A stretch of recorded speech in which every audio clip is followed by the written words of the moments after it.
ফরিদপুর সদরে বিষধর Russell's viper সাপের কামড়ে হোসেন ব্যাপারী নামে এক কৃষকের মৃত্যু হয়েছে।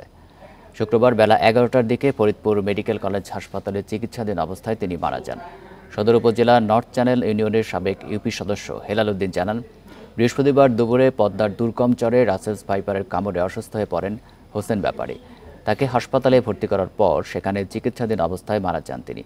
এদিকে পাশের ডিক্রিচর ইউনিয়নে ২ দিনে ২টি রাসেলস ভাইপার সাপ পিটিয়ে মেরেছে গ্রামবাসী।